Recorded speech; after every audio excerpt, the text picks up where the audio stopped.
hang up and try again.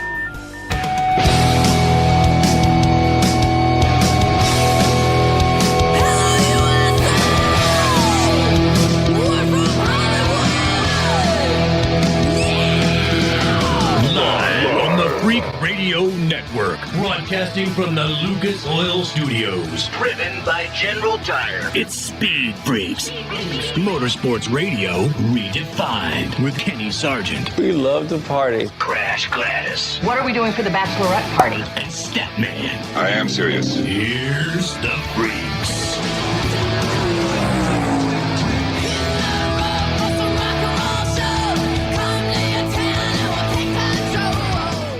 Freak Nation, it's one of those shows tonight where there may not be a whole lot of pontification or opinions because we got a crap storm of guests coming tonight. Kevin Harvick in about 12 minutes, your Richmond winner. 2 Cup wins in a row. This cat's on fire, and he joins us at about 12 past the hour. Antron Brown, the NHRA Top Fuel winner from Kansas. Topeka. Yeah, man. He'll be here in the Freak Nation. We'll also hear from Noah Gragson, who will be running for the King next year, Petty GMS Motorsports for the Cup Series. Noah Gragson will be in here, and Nick Sanchez with the ARCA Series. He'll be here. Your winner from Michigan last weekend. Statman, Crash Gladys, Kenny Sargent, Richard C. Suave. We're all here. You just might be watching us on YouTube, Facebook Live, Twitch. Regardless, you see that Statman is not, if you're watching this, the Statman did not get the memo. He's dressed up in his mustard shirt. The three of us are in our red shirts, but damn it, if you're listening to us on a big fat radio station across the country, it doesn't matter what we're wearing. In fact, we all could be naked right now, Stat. Okay. Well, there is one thing. When I do my laundry, I wash this with the red thing, so it's red in spirit. There it is. All right. That works. That's how we roll, Freak Nation. Again, be a part of this big old thing. We're on Twitter, Facebook, Instagram at Speed Freaks on Twitter. Richard C. Suave so kindly putting that show tease out earlier. Again, Kevin Harvick. And I got to bring this up to Kevin Harvick when he joins us. He's kind of like Scott Dixon is in the IndyCar Series, where we forget about Scott Dixon, man. We just forget about it. We did this year until May. Yeah, we totally did. And Kevin has been in the back of our minds, but just the back, not the front until recently. Yeah. So Kevin Harvick, I saw is a great reference. They're going to start calling Kevin Harvick kind of like the Reggie Jackson, Mr. October. They're going to call him Mr. August moving forward. You like that? Well done. Well, of course, Statman shakes his head. I mean, come on. What's wrong with that? What's wrong with calling him Mr. August, Stat? Because that has no basis on anything. The series goes on until December the 50th. And, it's calling him Mr. August means nothing. If he does this again next year, then maybe he would earn it. But you're right. 1 August does not a Mr. August make. Yeah, right. Exactly. Richard, I know you want to bring up some specific things from the race in Richmond this afternoon. And one is, why does NASCAR go back twice to tracks that don't provide the greatest visual aspect of racing for the fans? I remember Richmond when it used to be the win and you're in, or Richmond was the last race before the playoffs, where Richmond at one time was a badass race. And do you remember why? I don't. It was at night. It was a Saturday night race. Yes, and one of the two in Richmond had it was a rock and roll show too, wasn't it? Mm-hmm. Music was the main thing. So that's why. Who cares about what happens in August? The whole thing goes down another month. That's when people start going home and they start relegating them to different categories, and it gets serious in about another month. There we go.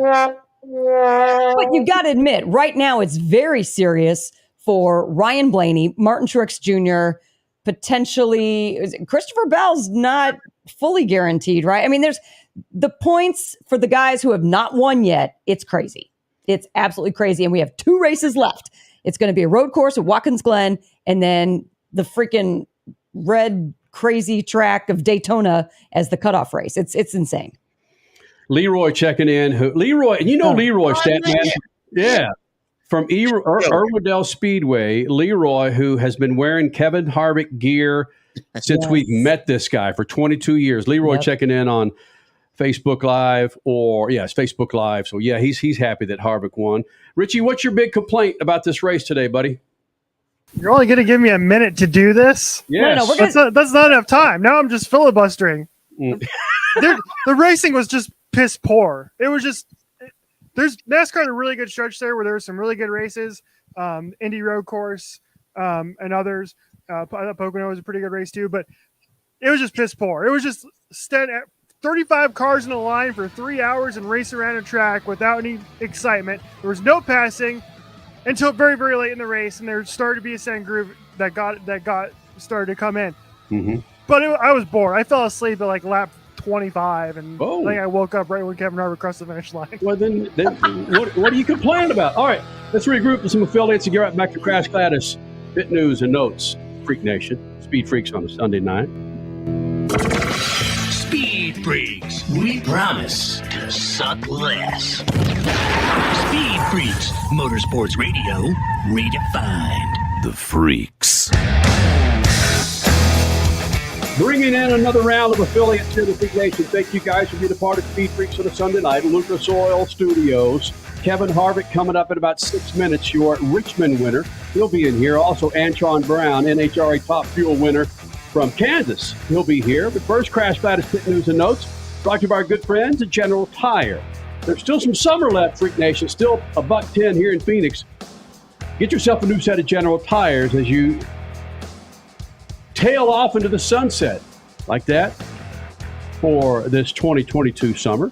Go to GeneralTire.com, a line of tires to keep your cars fat and happy on the road. Go to GeneralTire.com. Crasher? All right, hear me out now. When you become dominant at something, people, they boo you. Like Jimmy Johnson, people booed him for his 4th, 5th, 6th, and 7th championship. Well, such has been the case for many, many years, actually, with then 10-time Knoxville Nationals winner Donnie Schatz. But what he did specifically Saturday night, driving his Tony Stewart Racing number 15 through the field just months after losing his father earlier this year, it brought about a lot of emotion and a lot of elation from not just himself, but also the crowd. The crowd that has booed him for almost 2 decades was just, they were on their feet and just so excited for now Donnie Schatz's 11th Knoxville title, just one shy of record holder Steve Kinser, who has 12 wins on the $1 million Iowa Dirt. And just when you, me, and maybe even himself were counting Kevin Harvick out for any chances at this season's NASCAR title, Kevin goes off to win 2 consecutive races, including today at Richmond, to secure himself now 7th in the season in the points and obviously guaranteed for the playoffs. Something changed. Something has clicked, and all of the newer generation drivers have now been served notice that the old guys ain't done yet. Chandler Smith on the other end of things at Richmond. Chandler Smith was your winner in trucks and is advancing to their next round of playoffs. The NHRA raced at Heartland Park, Topeka in hot and sticky conditions, but that didn't faze our guy Antron Brown, who scooped up his first win on the season in Top Fuel and his first win with his newly minted team.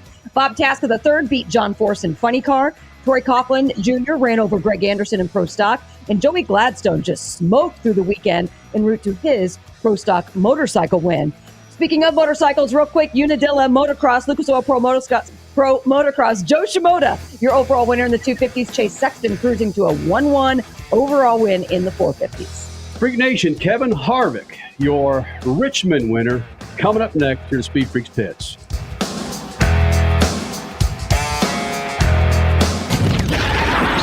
Freaks, Motorsports Radio, redefined. One of the main reasons for poor vehicle performance is a dirty fuel system. It can cause decreased fuel economy and actually do harm to your engine over time. By adding Lucas Fuel treatment to your vehicle, it cleans and lubricates the entire fuel system, pump, carburetors, fuel injectors, and valves as you drive. It also improves your vehicle's performance. It's a non-solvent product designed to protect both gasoline and diesel engines. Lucas Fuel Treatment. It works. General Tire was born more than 100 years ago, right here in America.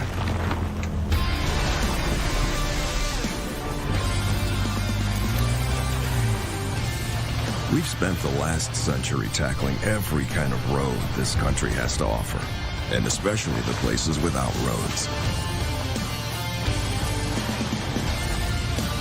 So you know that with General Tire, anywhere is possible.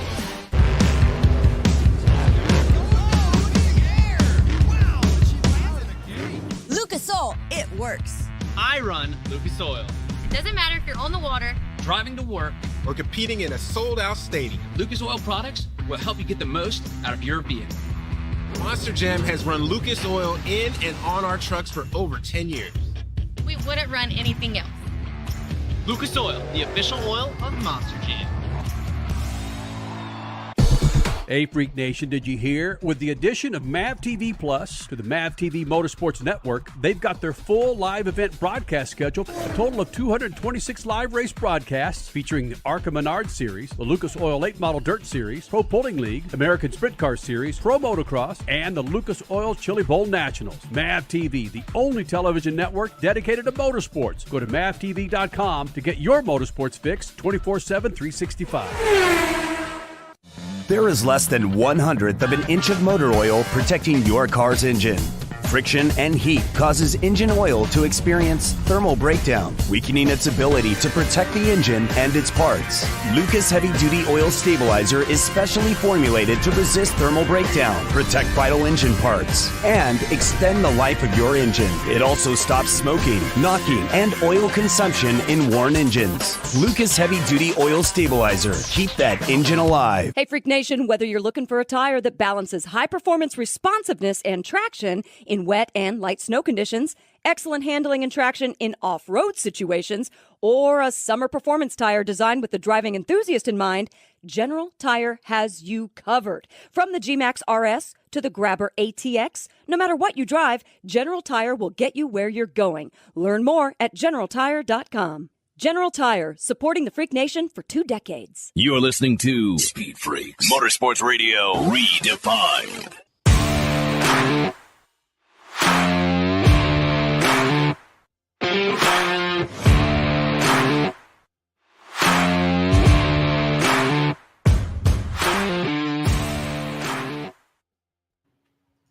22 years, Lucas Oil Studios, proud to be a part of this big old thing. Thank you guys for hanging out. Kevin Harvick's been coming in damn near all of those 22 years, a big win in Richmond. And Kevin, I'm kind of comparing you to Scott Dixon with the IndyCar Series, because we forget about Scott Dixon until maybe midway or 3/4 of the way through the season. Then that SOB rears his head and, again, is running for a championship. Harvick, just like you, man, it's like, where's Harvick been? And then all of a sudden, bam, Michigan. Richmond. Can you tell me, when you went into Michigan, that you actually thought you had a chance to win that race? And did you feel the mojo working? Well, we knew after practice we had a really good car in Michigan. So, I think as you look at these races going into week to week, look at the qualifying grid this week, like you can miss it pretty easy. But, I really feel like the last month and a half, 2 months, our cars have run good.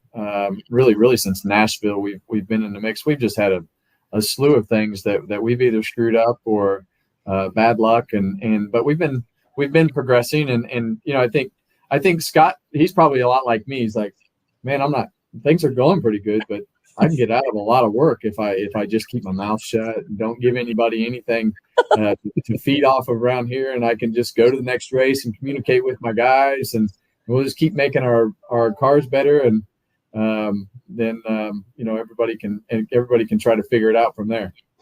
You said something after the Michigan win along the lines of, those who doubted us, they just don't know us. But I have a feeling you like it when people don't know you or your plan or the way you're figuring things out, because it's perfect timing right now. Who cares if you made mistakes at the beginning of the season? Yeah. Right now is when you need to be good, and you guys got it.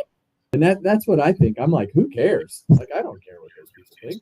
Like, I'm so concerned with what the people within our walls think. And if we think we're doing a good job and things are progressing, that's really the most important thing.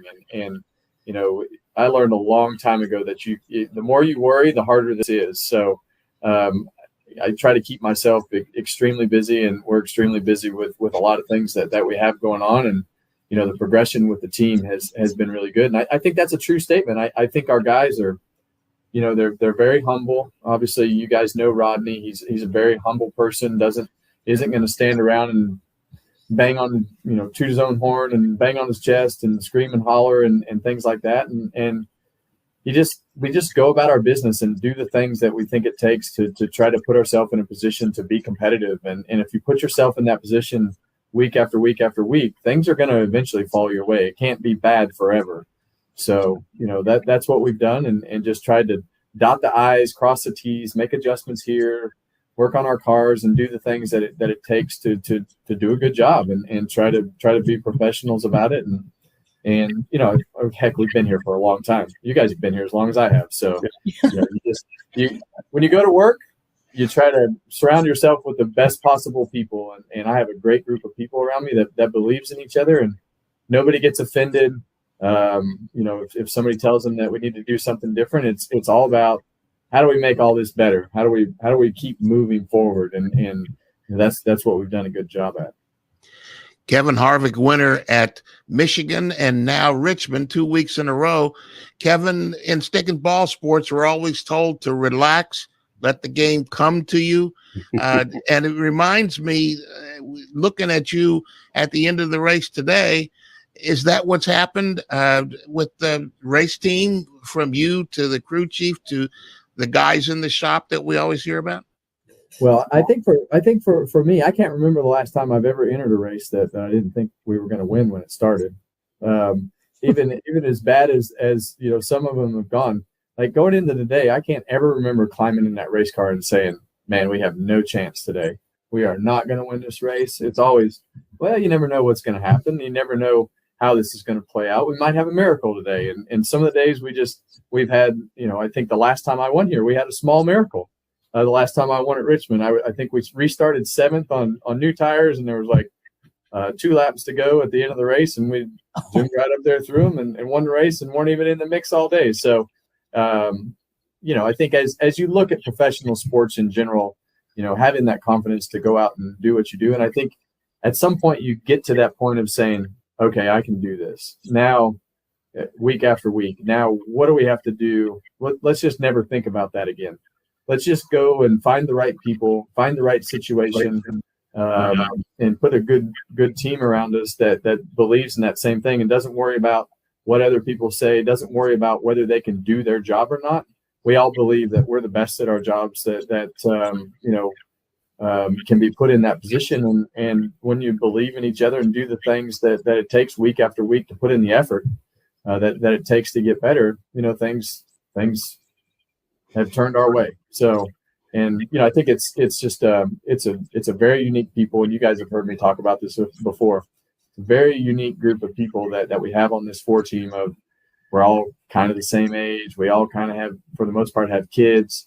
And when you go 37, 38 weeks a year and you travel around together, and there's a lot more downs in this deal than there are ups. So you better figure out how to deal with the down moments, because you're going to deal with a lot of them. You're going to lose a lot more than you win when it comes to high level racing. Well, hold on. I know you got something, Kenny, but is that what you tell Keelan? Because he's feeding off of you right now. He's doing great. I tell Keelan all the time. I said, Keelan, one day we'll label you as a race car driver. Right now you're a go-kart driver, but he's given me a lot of grief over the 65 race drought, but I remind him that he's a go-kart racer. Has Kevin Harvick joining us here in the Freak Nation across the Freak Radio Network. And Kevin, has Keelan forgotten to shift a gear like you did in 5th gear? Yeah. Oh, let me tell you something. I've been so mad at Keelan over the last 3 days because yesterday was the icing on the cake. He's getting ready to leave for Europe in a week and go back over and race karts. So we've been prepping him to practice and go do the things that he needs to do. So Piper has taken her kart out the last 3 days. Well, I get to the racetrack yesterday. Piper gets in the go-kart and goes to take off. And that thing goes dead sideways right at the barrier, skits back and forth all the way down pit lane. I'm like, what in the hell is going on with this go-kart? She's obviously going to be scared to death. And he looks at me like, oh my God, what have I done? That little a-hole has sprayed WD-40 on the back of both of her tires so that she would slide all over the place while he was cleaning her kart. So, as you guys know, dealing with kids is a whole lot of fun, especially when they're racing. So big brothers, they can be a handful. Oh, the pranks are on. Oh man, I can't wait until she just wipes him out one day, because it's going to be so much fun. He picks on her so much, makes me so mad. But it's making her stronger. It's going to happen. This is good. Yeah. She's definitely strong-willed. So, but it's some of that stuff just fires me up. Wow. Kevin Harvick, I don't know if we have time, but I want to give you a chance. We talked to a driver, I think it was this week, who had some problems expressing his confidence. And you just talked about how confident you've been, even in a 65 race losing streak. You got to have confidence to win, right? Every time you get in the car, like you said, you got to believe that you're going to win and do it. Yeah. And, look, I think it was, a Babe Ruth quote. And he said, the people who boo the loudest and have the biggest opinion are the people who buy the cheapest seats in the outfield. You can either listen to them, or you can listen to your coaches and your people around you. And when you get the right people around you, there's no better thing for your confidence in the support system of the people, that are around, especially around me on my race team, because not one moment did anybody point a finger and say, man, you're doing a terrible job inside the race car. You need to, look at finding something else to do. It's like, what do we need? What do you think? What do you need? What do you think? And that communication and that support from my team, and, it's goes the other way too. It's with Rodney. And if you have people that are beating you down and not supporting you, you got the wrong people around you, because professional sports if you aren't confident in your abilities, you're not reaching your full potential. And it's difficult. It really is difficult, because there's, with social media and all the things that happen in today's world, if you don't have the willingness to shut some of that stuff off and not use it and get the right people around you and make those bold decisions, the confidence can be low, but you better believe in yourself, because if you don't, somebody else will. Hey, Kevin, I know we got to wrap, but speaking of confidence, Tony Stewart needs some confidence, because it's still the latest that he's not going to be in the birthing room if and when Leah Pruitt has a baby. He doesn't want to be in there for the birth, and he doesn't want to cut the umbilical cord. Can we straighten this out, bro? What is wrong with that guy? Right. I don't even understand. Is he going to fall down to his knees because there's going to be blood, or is it the afterbirth? What are we?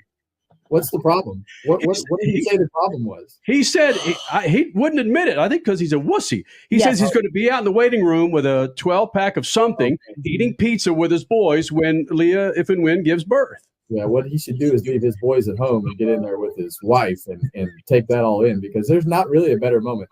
It's not pretty, but there's nothing better than well, I mean, for me, I was just watching, so I think that there's probably, my wife would probably disagree in this particular moment. So I was like, I'll never forget it, because my wife, in the middle of giving birth, she's like, guys, I'm done. And the doctor, and it was just me and the doctor sitting there, and the doctor was like, she just looked at me and laughed. She's like, well, Elena, that's not really an option right now. So you need to continue to push. So I'll never, if not seeing that and experiencing that with your significant other is something that would be the biggest mistake that he ever made in his life. If he let somebody tell him that that's what he needs to do, I'm going to have to hit him over the back of the head. Thank you.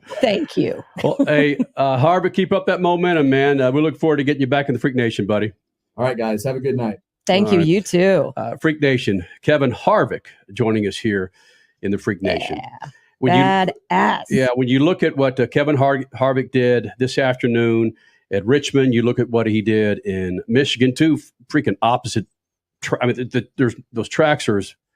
A tight oval, 3/4 of a mile versus 2 miles or 2.5 miles, whatever Michigan. Yeah, the insanity. Wow. They figured it out. Look out, playoff field. Yeah, that's, it's funny, going back to the Tony Stewart thing. There's probably every woman who's given birth would probably like to be in the waiting room with her partners eating pizza and drinking beer. instead of popping out that baby as hard work as it is.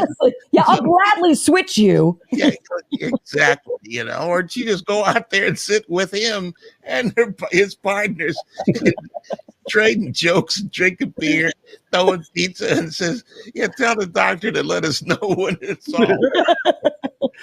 Yeah, Kevin Harvick's missing fifth gear, almost losing races, but Tony Stewart, he will not be in the birthing room with Leah Pruitt if and when they have baby. He will. Yeah, we need to start a campaign for that. Yeah. Freak Nation, coming up in a moment, your stat man, Scat. Also chasing down Antron Brown, Noah Gragson, and your winner from last weekend, running on those General tires in the ARCA Series race, Nick Sanchez. But first, here's your stat man, Scat.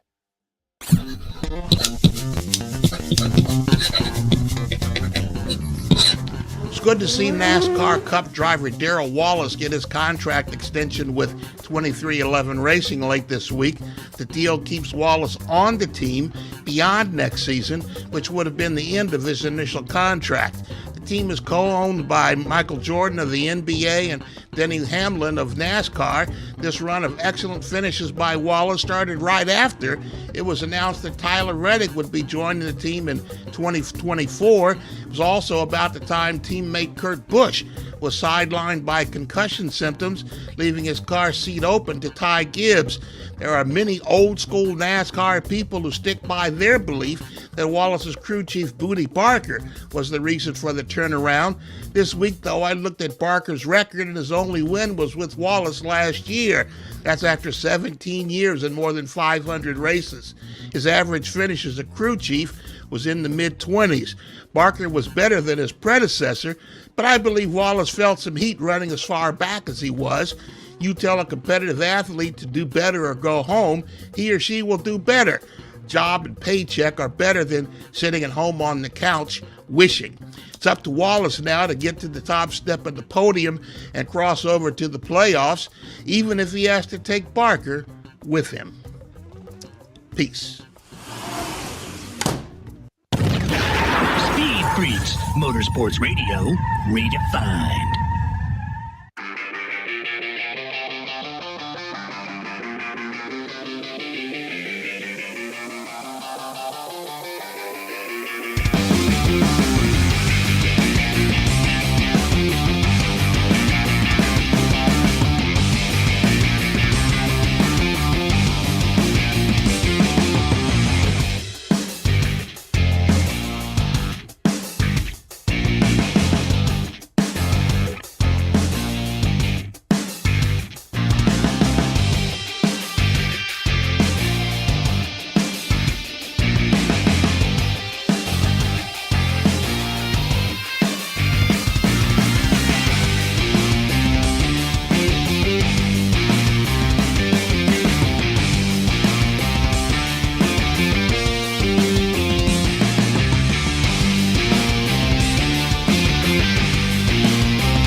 listening to Speed Freaks, Motorsports Radio Redefined.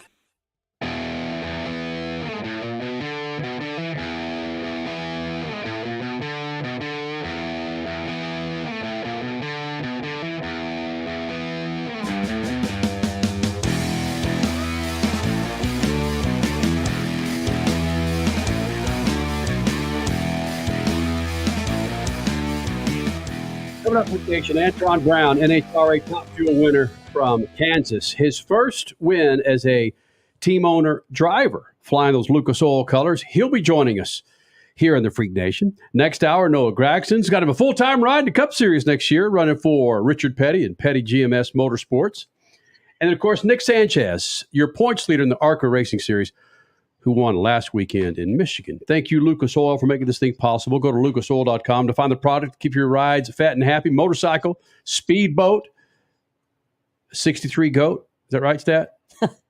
67. 67 GOAT. The Inside your GOAT ever done. All right. Ever.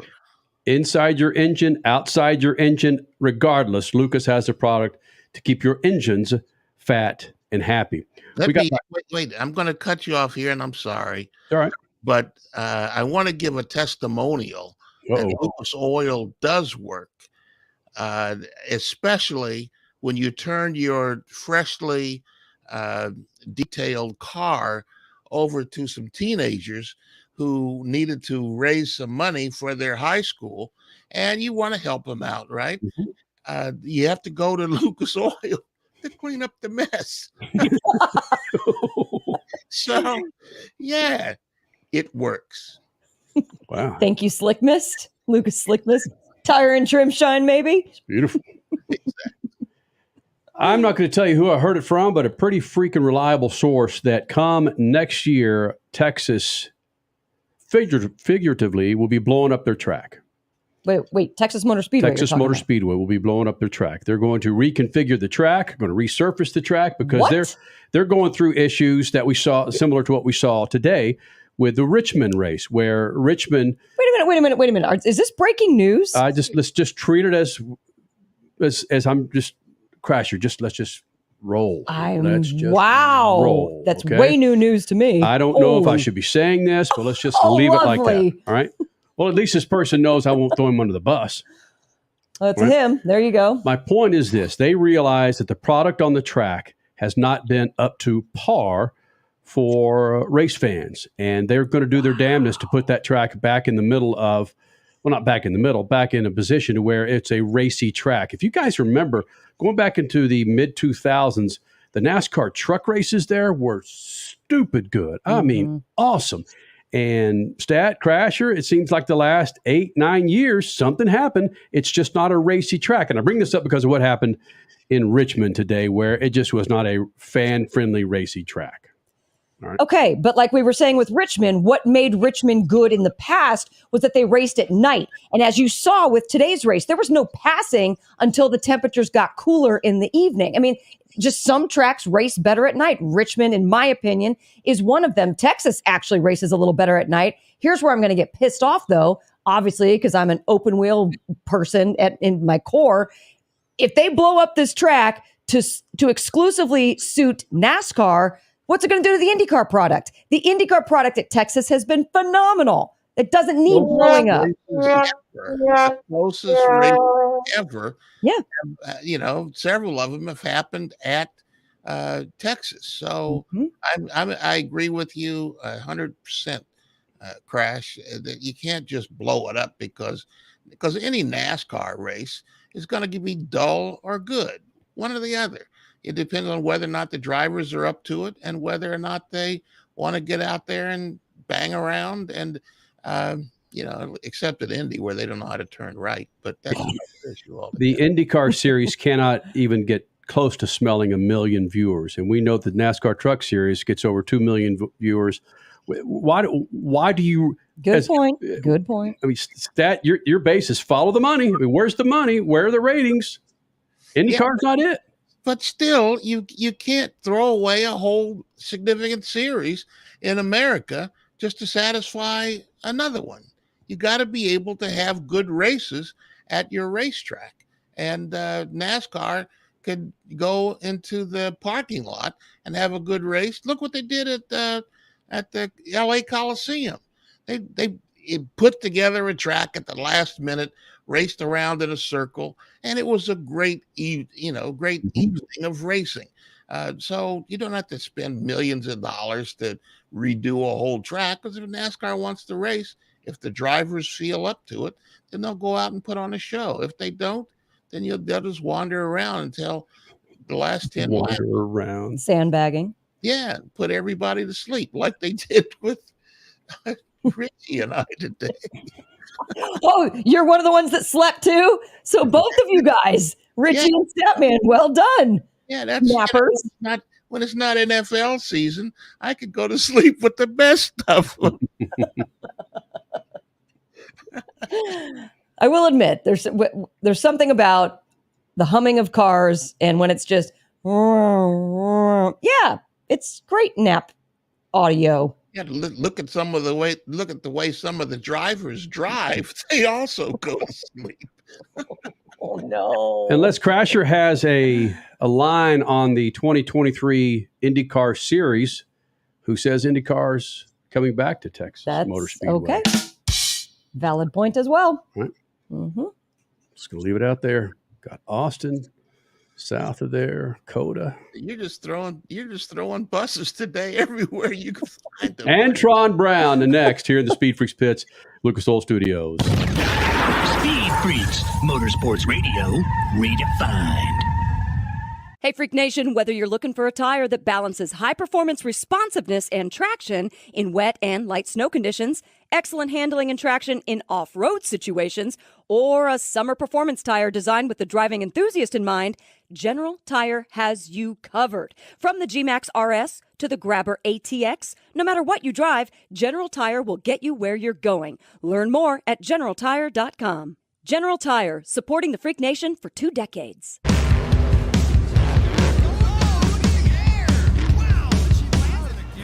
Lucas Oil, it works. I run Lucas Oil.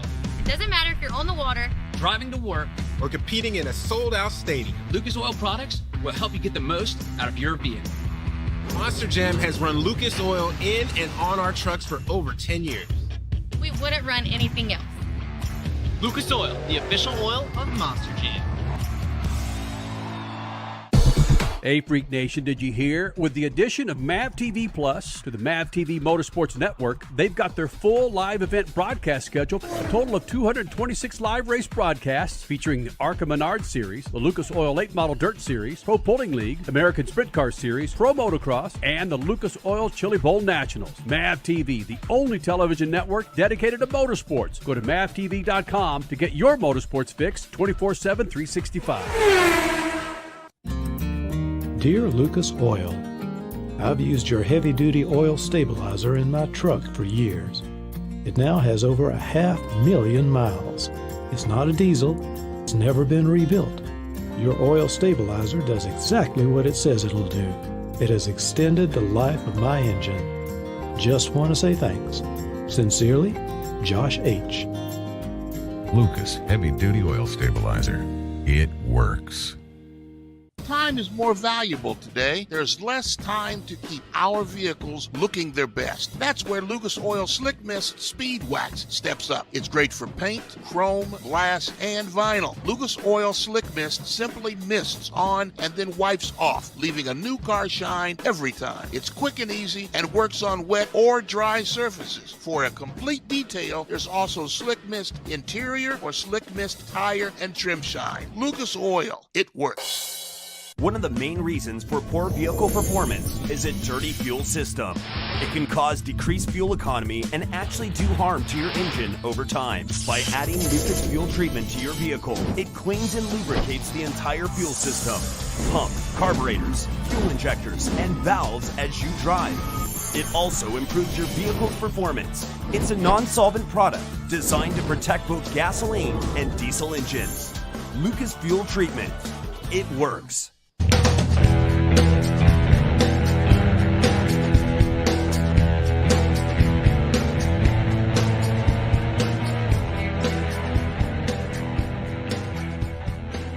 Studios, Freak Nation, 22 years of supporting us. Thank you, Lucas Oil.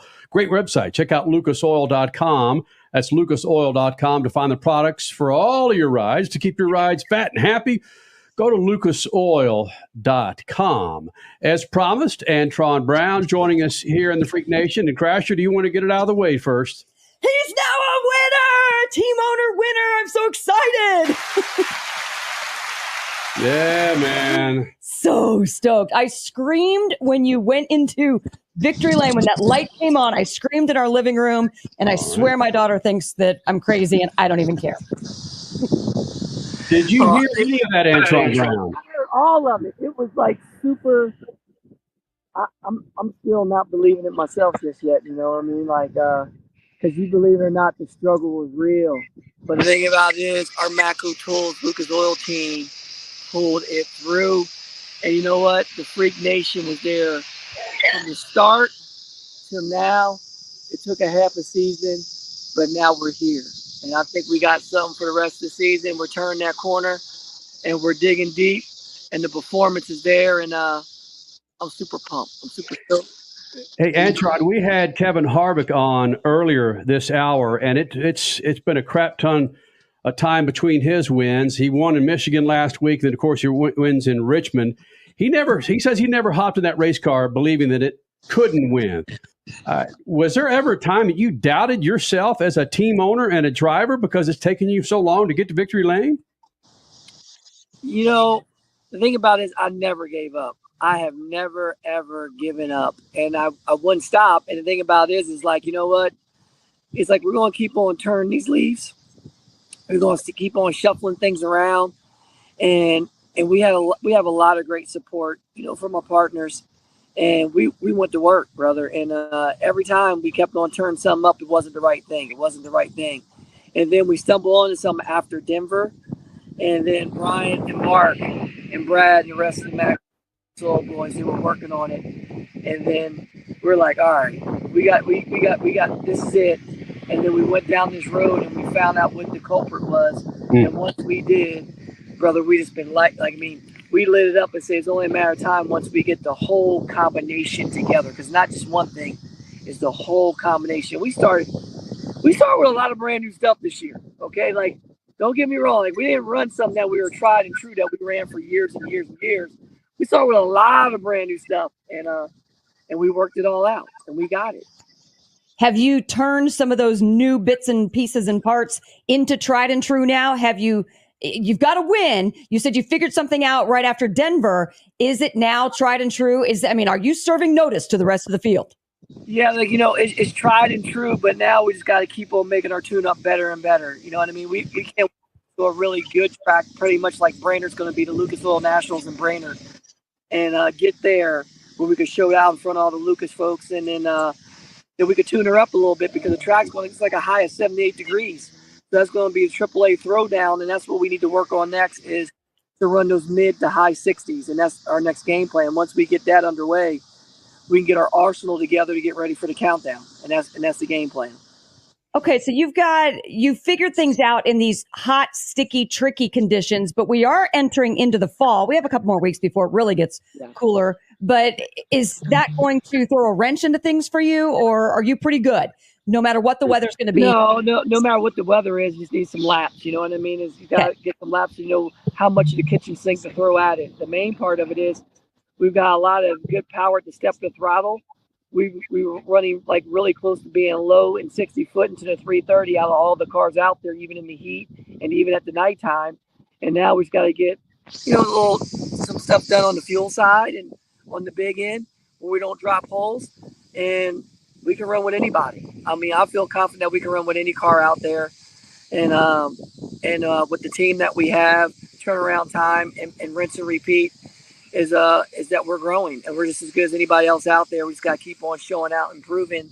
And I know on race day, I got my head right and I put my driver cap back on and take the team owner hat off, is that I can race with anybody out there. So I know that for sure. I'm not old yet. I'm still young. Stab man, you know how it is. Hershey, brother, always is good. Hershey don't crack. We don't get old. We stay looking right and tight, baby.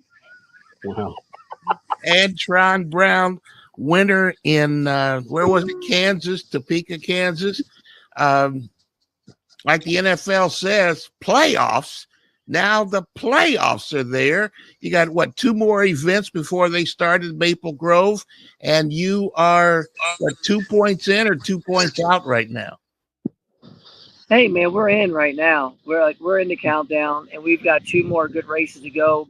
Brainerd being one of them. Indy's a 1.5 points, and we just want to keep on rising up. I think we're I don't know what it is. Somebody told me it's how we're 60 points out of 7th and 100 points out of 6th. So 6 is on our radar, and our main focus is to keep on going and take it one round at a time, and just push hard. See where we end up at.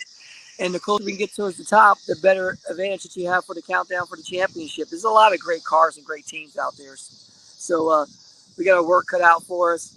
But I love our chances, without a doubt.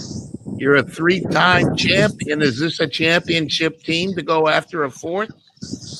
Absolutely, brother. Absolutely. Hey, every time we show up, we have a chance. And that's what I tell my guys. And the only way you beat resistance is with persistence. And brother, we've been through a rough stretch, and the thing about it is we know how to get through it, and we're on the other side of it, and we just got to keep going. We got to keep going and keep working hard. Who's picking up the bill tonight? Antron Brown, Top Fuel winner from Kansas. Hey, all them jokers are out there at dinner waiting for me to go. All my team guys are there. They're texting me, when you showing up? Because they want me to show up so I can get that bill. I might go back up in the hotel room on them jokers. Yeah. Oh, sorry, guys. I didn't tell you I'm not coming. Order room service and leave them out there. Hey, they got it anyway. My wife showed up, so they're smiling. That's HR. HR got the credit card. And don't worry, BC, Brian Karate, and all them got cards too, so they can pay for it anyway. So let's end it with this. What is a winner from Kansas? Your first win as a team owner and a driver, Antron Brown, flying those Lucas Oil colors. What does a team owner get tonight for dinner? What I'm going to get for dinner, I'm going to get some wings, man. I'm going to get some dry rub wings. We're over here at Johnny T's. We'll get some dry rub wings. I'm going to get a little 12-inch piece of pizza, a little salad. And I don't know, man, whatever they've flown off the tap, I'm digging it. I'm not that much of a drinker. I'm a cheap date. So I give me a half of a beer. I'm in it to win it, brother. All right. Much love from the Freak Nation. Go enjoy your night, partner. Thank you, partner. Hey, buddy. I appreciate y'all so much, and thanks for having me on. You remember when we started, brother? Mm-hmm. We started down that hallway in that recording studio down there. I don't know where the hell you had me at Indy, but we were there together, brother. And now you know where we're at? We got Slick Mist shine in the car. We got Blue Thunder Lucas in it down there in the oil pan, and we got all kind of lubes, and we got the Lucas Oil stabilizer that keeps us right, baby. That's the only way we know how to do it. And the Macro tools wrenching it together. They're perfect. Love it. And that Toyota motor. Hey, TGR, Toyota. This is what we do, baby. What we do. What? And right now you're going to hop in a Toyota, and you're going to listen to Sirius XM on your way to dinner tonight too. Motorsports. Antron, go enjoy yourself, partner. I will do. I appreciate y'all very, very much. So how can you not cheer for a dude like that? Yeah. Right? How many team owners tonight are having wings and pizza after a major win in the playoffs? Wings and pizza, team owner. And a half a beer. Yes, and half a beer. Yeah. No Hennessy, no nothing. Just, whatever beer comes out of the tap, wings and pizza. That, of course, is Antron Brown, NHRA Top Fuel winner from Kansas, hanging in there for the first round of the playoffs coming up. And that comes up after Indy. Is that right, Crasher? Yes. Indy is the final race before then they get into their playoffs. Yes. And Indy's worth 1.5. What was he saying? Points and a half. Points and a half? Mm-hmm. Yeah. Man, it's going to get good. Antron Brown flying those Lucas Oil colors here in the Freak Nation. Coming up in the second hour, Nick Sanchez, ARCA Series winner from Michigan. He'll be joining us here in the Freak Nation. Noah Gragson, NASCAR Cup pilot, full-time next year for 2023, running for the King, Richard Petty, and Petty GMS Motorsports. You got your Statman Scat coming up again next hour. Richard C. Suave, he's here. Richie, I see that you put up our Beat the Freaks for a set of General Tires. And I was a little concerned there that I was going to get my butt handed to me large, but evidently Lisa, Statman got his ass kicked. If you're watching this on YouTube or Facebook, Statman got his butt kicked. Look at this. I've got 89 points. Crasher, 116. Stat was 65. Lisa was 73. If you don't know what we're talking about, every Thursday or Friday, Freak Nation, we put up on Twitter a chance for you to submit 3 picks. The majority of the time it's the NASCAR races, sometimes IndyCar Series. We've done NHRA before, too. Oh, right. We did. Probably. What do we do should we do it for the big the U.S. Nationals? We need to do so? Yes. Okay. That is the Super Bowl for the NHRA. Yeah. We got it. Richie is 65 points. That's got to be a historic low, isn't it? That nobody's ever gotten lower than that. I think where you went wrong is I believe you took. Reddick. I think Reddick was 5 laps down. Tyler Reddick did not do too well, and I think that's where things went haywire. Mm-hmm. Yeah, you subtract 150 points for each lap you go down. I think isn't that the score that you do? Yeah, there is a minus 73 or minus 65 for Statman right there. Yeah, Crash has been hammering people this year. Where do you? How much chalk have you used up getting those? No, I swore.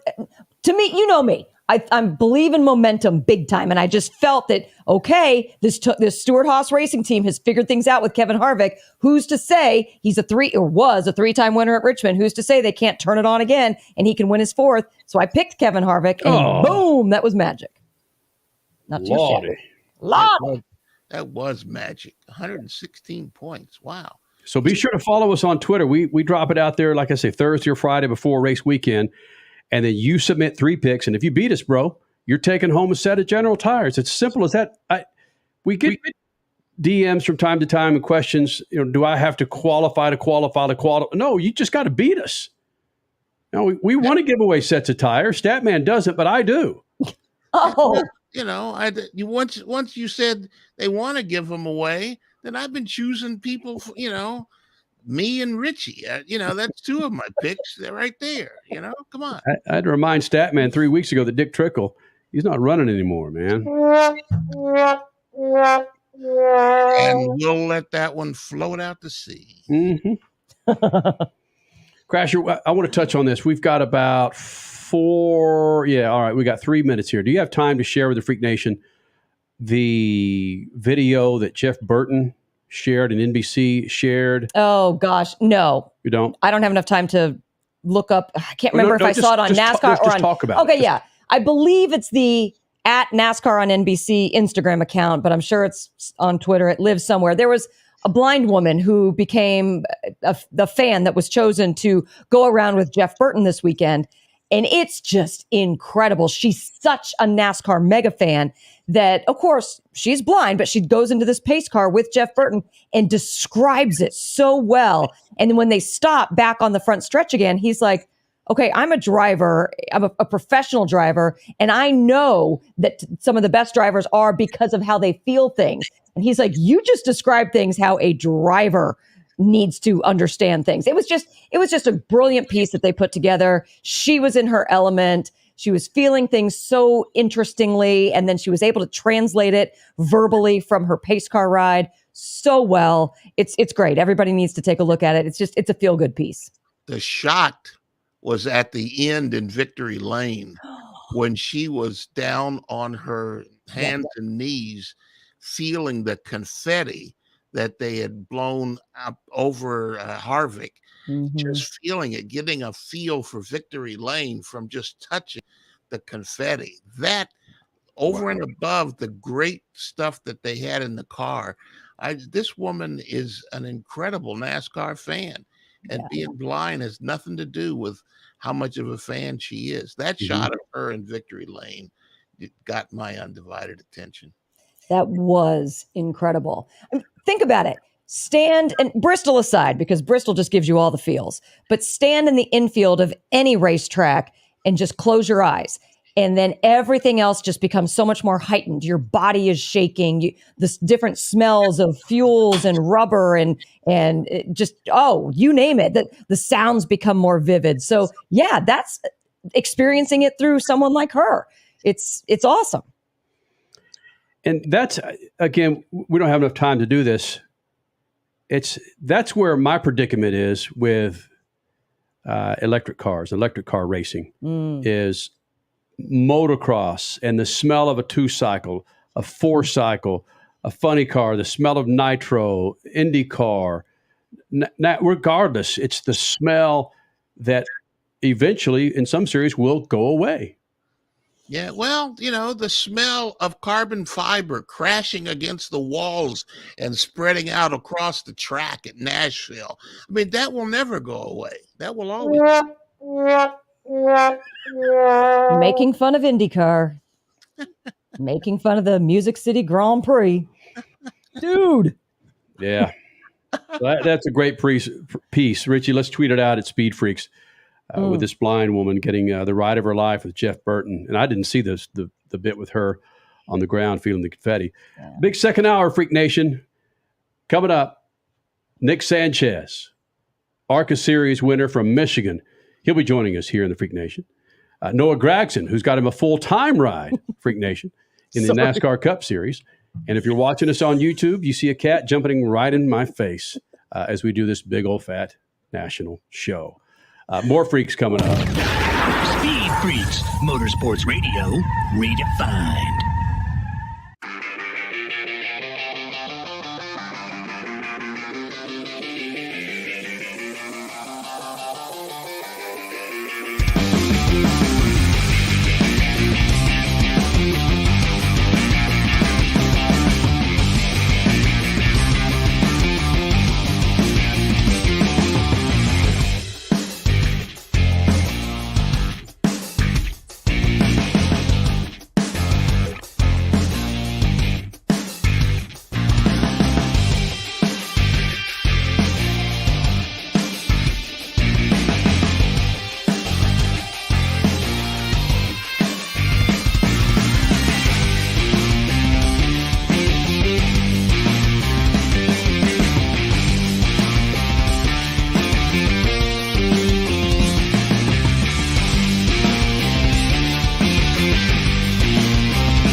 You're listening to Speed Freaks, Motorsports Radio, redefined.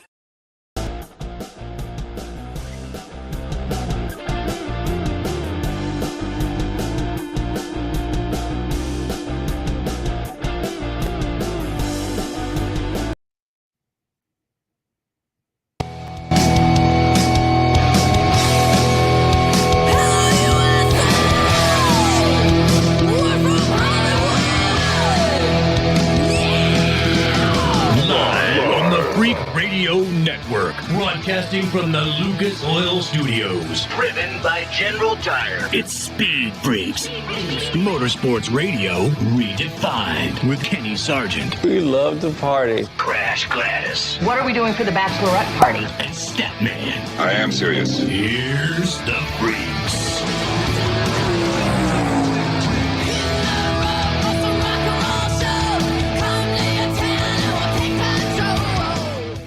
This hour of Freak Nation, Noah Gragson, hell of an Xfinity Series driver, heck of a NASCAR Cup Series driver. Now he's going to prove his worth with Richard Petty and Petty GMS Motorsports, a full-time Cup ride for 2023. He joins us at 12 past the hour. Nick Sanchez, your points leader, ARCA Series Racing. He'll be here coming up at 40 past the hour, depending on where you're listening, where you're watching. So Nick Sanchez here in the Freak Nation. Missing of the show, go to the website, speedfreaks.tv. Hopefully you follow us on Twitter, watching us, Facebook Live and YouTube across many affiliates across the country. Thank you guys for hanging out. Coming up, your stat man, Scat, talking about Bubba Wallace and Bubba Wallace signing an extension. And again, Stat brings up some great topics in his scats, and I don't want to ruin it, but it's a great topic, Stat, that I'd like to talk about. Let's talk about it after the scat. Yeah, let's do that after the interview with Noah Gragson and the scat. That's a great point. Good job, Crash. Play along if you can, right? Okay. Yeah. Asking a simple question out there, Richie, why don't you go to our Twitter page and get some of the responses in regards to Richmond and about running 2 times at a track, especially a track that doesn't provide the fans with some badass racing.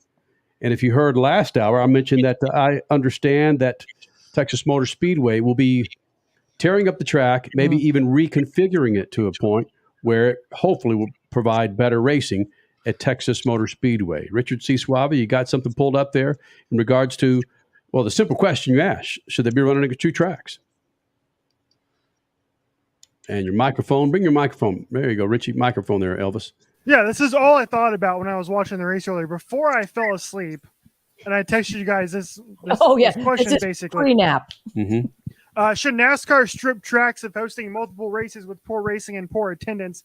Another snooze fest at Richmond. And we had some people chiming in on both sides of the aisle here. Let's start with Toby, who replied to us at Speed Freaks, where you could go follow us and you can reply with your own thoughts about our topic here.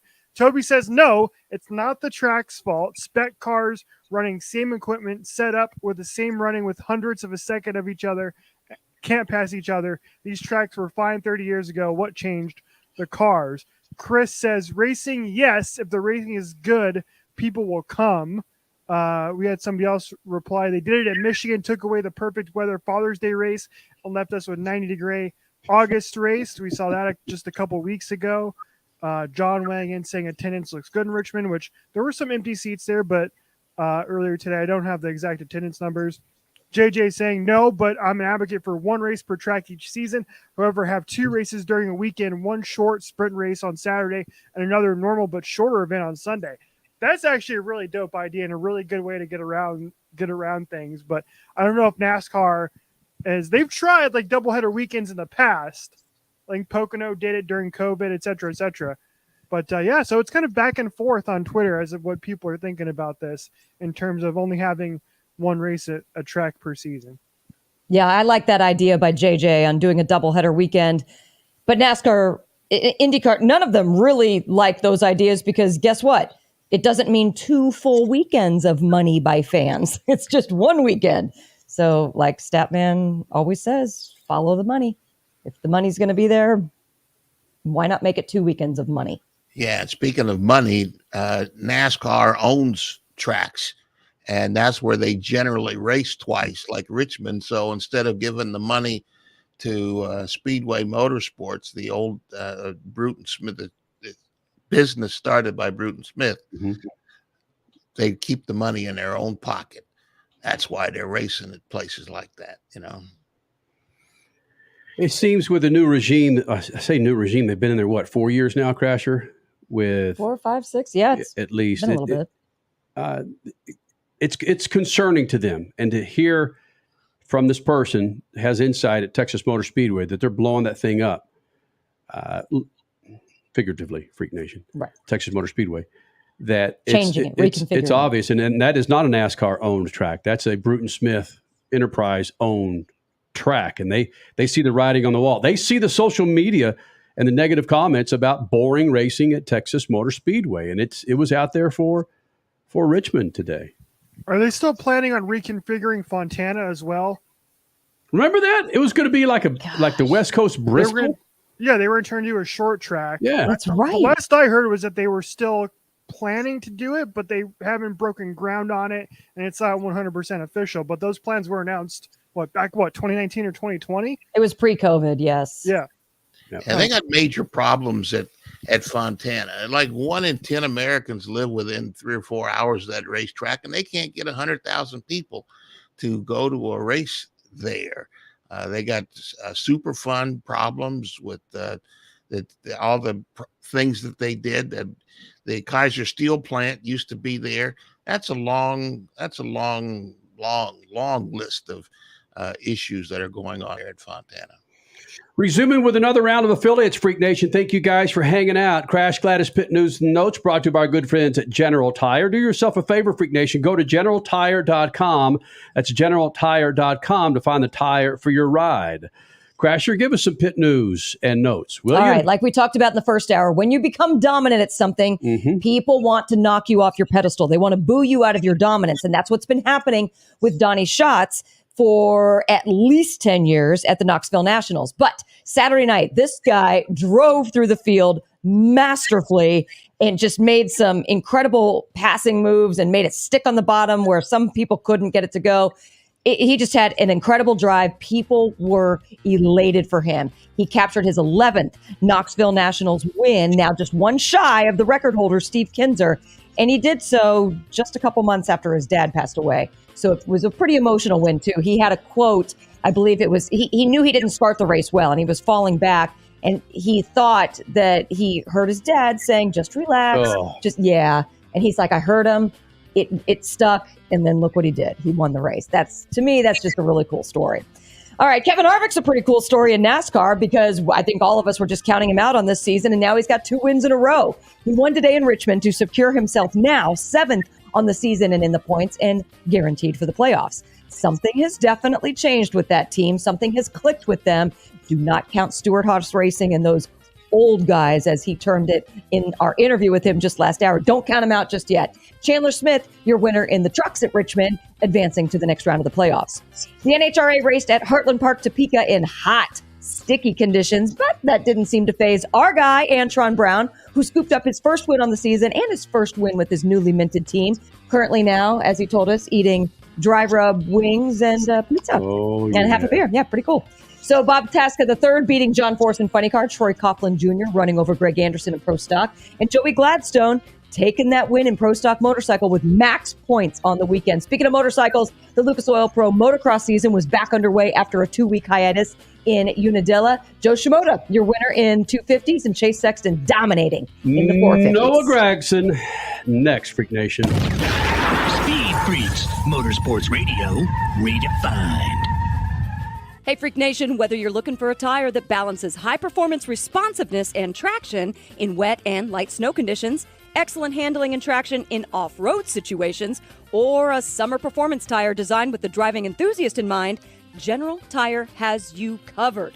From the G-Max RS to the Grabber ATX, no matter what you drive, General Tire will get you where you're going. Learn more at GeneralTire.com. General Tire, supporting the Freak Nation for 2 decades.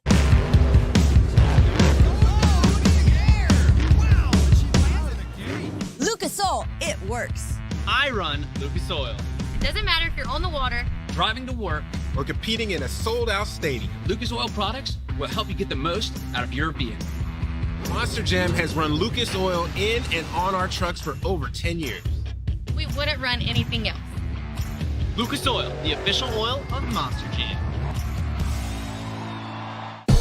Hey, Freak Nation, did you hear? With the addition of MAV TV Plus to the MAV TV Motorsports Network, they've got their full live event broadcast schedule, a total of 226 live race broadcasts featuring the ARCA Series, the Lucas Oil Late Model Dirt Series, Pro Pulling League, American Sprint Car Series, Pro Motocross, and the Lucas Oil Chili Bowl Nationals. MAV TV, the only television network dedicated to motorsports. Go to mavtv.com to get your motorsports fix 24/7, 365.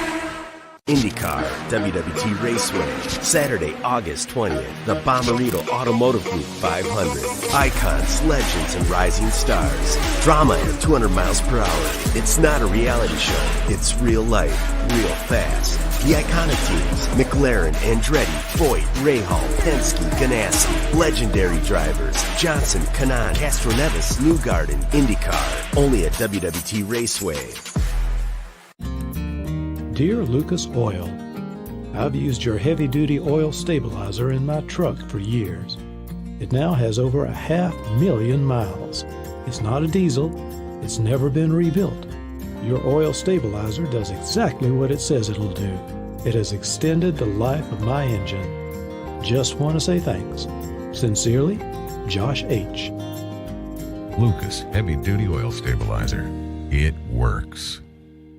Time is more valuable today. There's less time to keep our vehicles looking their best. That's where Lucas Oil Slick Mist Speed Wax steps up. It's great for paint, chrome, glass, and vinyl. Lucas Oil Slick Mist simply mists on and then wipes off, leaving a new car shine every time. It's quick and easy and works on wet or dry surfaces. For a complete detail, there's also Slick Mist Interior or Slick Mist Tire and Trim Shine. Lucas Oil, it works. You're listening to Speed Freaks Motorsports Radio Redefined.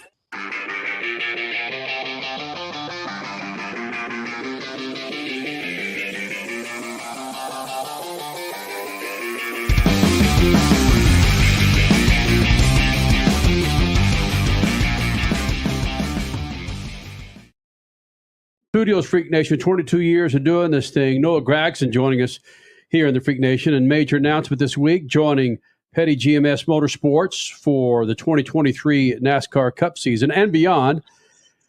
Dude, if you look at your resume, Kyle Busch, Junior Motorsports, Richard Petty, who the hell else is there to drive for with a legendary names like that, bud? I don't know. I'm super excited for the opportunity nonetheless. And, to do it with the Petty family and Maury Gallagher and Mike Beam and the rest of the guys at Petty GMS and girls, it's really special and surreal moment. So hope to take advantage of the opportunity, hope to make the most of it and learn and become a better race car driver each and every day and do the best job possible for them. How does this negotiation start? Does someone contact Junior Motorsports, or does someone contact your agent first and they start chattering back and forth? Or was there a surprise visit from somebody in here to your hauler one race afternoon? No, I think, it kind of has come together pretty quick, but, the folks from Petty GMS and Mike Beam, and they came to us and, approached us with this opportunity, and, all the puzzle pieces kind of aligned for us and what we were looking for, and, the partnership that we'd have with them, and just, who they are as a team, what their brand is, what their identity is. And, I really feel like it'll be a right fit for me as a driver. So, I'm excited for it. I'm really looking forward to working with everybody here, and feel like, with all those puzzle pieces lining up, it'll make for a great opportunity. So Noah, when you say they came to you guys as a team, how do you, standing there watching this happen, how do you not just start jumping up and down, peeing your pants, doing whatever, because you're so excited you're finally moving up to Cup, the series where you wanted to be? How do you just completely compose yourself and act like a professional? Well, it's not that easy. Until there's ink on a paper, it's not done. Anything can happen, in my opinion. But at the same time, it's definitely very rewarding thinking back to, all the people who have been a part of my career and all the hard work. It's not about me. It's about everybody who's helped, myself get to this point. I guess I'm kind of in the spotlight, but they should be too, because it truly does take a village to get to this point, and takes a lot of hard work and effort. And without those people, I wouldn't have this opportunity. So with that being said, I'm extremely grateful and, hope to make everybody proud. Who was it, maybe from the West Coast area, that helped you go east to continue your career and to make it better? Well, I think growing up racing Bandoleros with the O'Hanley family, and then Legend Cars with Dustin Ash, he's been a big part of my career. Still to this day, he's coming to a few races this year just to come hang out. He's coming to Darlington, which will be cool. And then racing Legend Cars with him and late models and whatnot. And then Brandon McReynolds has been a very big part of my career as well, probably the biggest. And he's been with me since 2015. And I mean, we talk each and every day. I don't know if there's a day where I haven't talked to him, since 2015. And I talked to him more than, anyone else. So, the goal has always been there to, hopefully make a career out of this and have the opportunity of racing Cup. And he's been the biggest part of it. And, I give everything to him. Noah Gragson, congratulations, dude. That's a major step to not only get the Cup, but to be that close to the legendary Richard Petty. That's a huge step for any young driver. Are you looking? I know you're looking forward to learning. What would you like to sit down and have a conversation with Petty about when he looks at your driving? I don't know. The main thing that I really am intrigued with is just learning from him. And obviously he's very successful in the sport and has a rich legacy, with his history and whatnot. And just being able to hear the stories, I think that'll be the coolest part is just being able to hear the stories of how they used to do it back then, how the sport's kind of evolved, and what it was like. I've always wondered what it was like to race back then, and there's no better guy than from the King himself. So I look forward to those days of hearing his stories. It's interesting that's happening right now in all sports, especially motorsports, where young drivers are replacing the old legendary guys, shall we say. And you're one of those people that's stepping up. Does that mean that athlete drivers in motorsports are like some of the athletes in the stick and ball sports, that they're being empowered to move about and take control of their own careers? Do you take control of yours, or do you have an agent that represents you?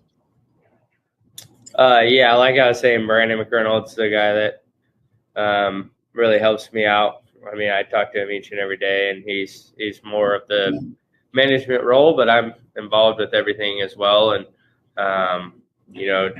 we work together hand in hand each and every day. Wow. So that it is, drivers are, even in NASCAR, being empowered to move about. You have your representative that's knocking on doors and getting you to where you want to be. Yeah. Beautiful, man. Yep. Beautiful. Yeah. All right. That's fair. It sounds like you don't want to talk about business too much. I don't know. Fair, I got a guy who, a team of people that, help me with my life and my career. And, it takes a village. And you got a guy who knows a guy, right? Yeah. That's fair. Noah's got a guy who knows a guy, damn it. Yeah, that's fair, because you can't go knocking on doors and say, hey, help me. You got to concentrate on when people come to you, you got to be able to produce, and that's a good thing. Hey, Noah, here's one for you. Noah Gragson joining us here in the Freak Nation, joining Petty GMS Motorsports. You talk about back in the day with Richard Petty. You're pretty fiery in and outside the car. Would you have liked to run back in the 50s, running moonshine back in the woods, running those cars in stock cars? I mean, you're from Vegas, Look man. at his face. The land of the outlaws. You're from Vegas. I could see you fitting in there nicely running some shine. I don't know about running shine, but I like drinking shine. I love that stuff. So it's probably my go-to. But, yeah, I think it'd be cool to see what it was like back in the 50s. Those guys are badasses, and definitely – that's where the sport came from. That's how this sport in NASCAR started, and the Petty family, and they're somewhat of the pioneers of doing that. So it's pretty cool looking back and learning about that history and whatnot. So definitely would like to partake in the tasting of the shine, though, for sure.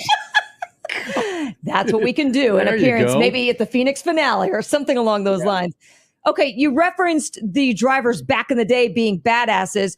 We kind of went through a little bit of a wussification of all motorsports in general in the early 2000s, in which sanctioning bodies were telling drivers they can and cannot do certain things. Are we coming? I mean, I feel like we're out of that now, but are we back to badass stature? I mean, with your generation of drivers, do you feel? I don't know. I guess that's more for you to answer if we're badass or not. But I just try and do my job the best as possible, and try to be prepared when I show up to the racetrack, and ultimately have fun. And if you got to throw down, you got to throw down. That's not ideal, but we're all racing for the same thing, and tempers get heated. But yeah. Don't really know how to answer that question. Well, do you feel, though, that at least you have a little bit more freedom to be yourself these days than maybe 15 years ago? Because, yeah, people want to see a good guy and a bad guy. I mean, that's what sells tickets to all sporting events. You've got good guys on the track. You've got bad guys on the track. And 9 times out of 10, ask all the Dale Earnhardt Sr. fans, they're cheering for the bad guy out there. So, I mean, at least you guys have the freedom to be yourself. And yeah, you don't want to necessarily fisticuffs, and go and punch in faces every week. It's happened, yes, but at least you can say things and not fear repercussions all the time. Oh, I fear repercussions all the time. Really? Yeah. But we got a lot of partners, and got to be buttoned up. Okay, no, but Crasher, I get what he's saying there. Again, I said fiery in and outside the car. You got to be careful, especially moving to the Cup Series, man. And real quick, I know you got to get the hell out of here. All right. Over your left shoulder is a crock pot. Is there any food in that crock pot? No, it's empty. Dang it. Maybe you ought to cook some shine in there, Broham. Oh, there you go. Yeah, it's still some shine in there. Hey, good luck to you. I sense a new sponsor coming for Petty GMS. Good luck for the rest of the season, running for the Xfinity Series Championship, in fact, but more importantly for the announcement with Petty GMS, buddy. Thank you. I appreciate it, guys. You got it. See you, man. See ya.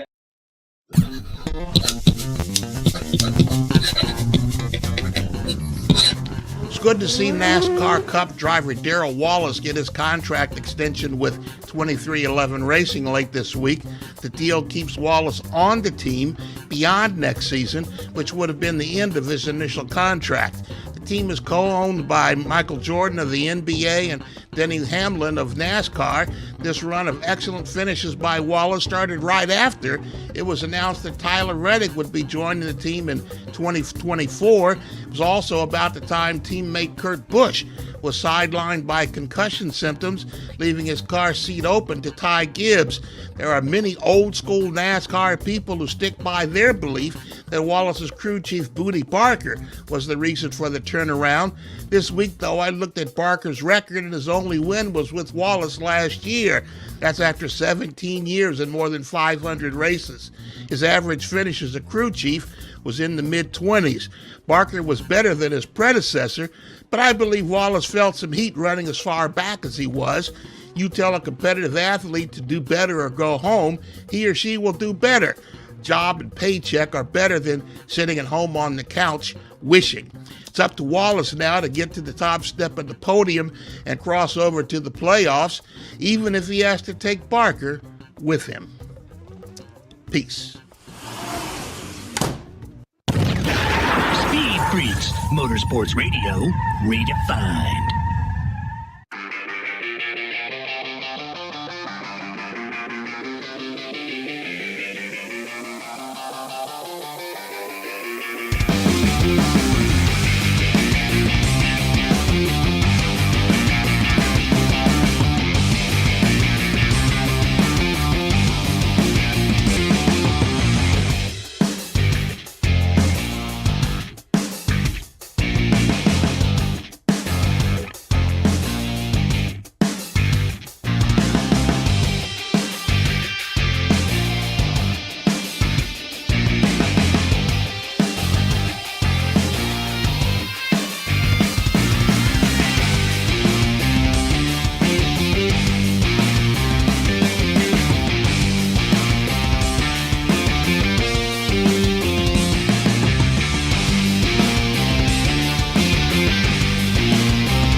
You're listening to Speed Freaks, Motorsports Radio, redefined.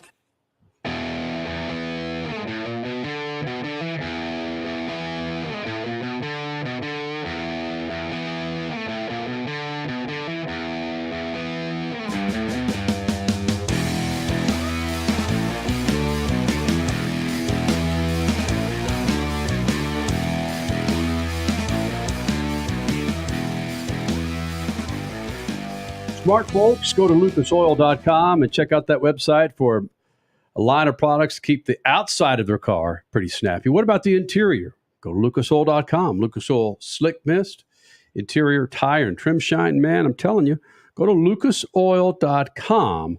It's just not Lucas Oil fuel treatment. It is a plethora of products to keep your car, your motorcycle, your boat pretty freaking happy. Go to lucasoil.com. Bubba Wallace signs a multi-year deal with 2311, the Michael Jordan, Denny Hamlin team-owned NASCAR Cup Series team. Statman's scat pertained to that. Was there commentary in that stat that you left on the table? If we would have given you 2 more minutes, three more minutes, that you would have dropped a few other scuds, a few other nuggets out there in regards to him signing with 2311 and the issues with Kurt Busch?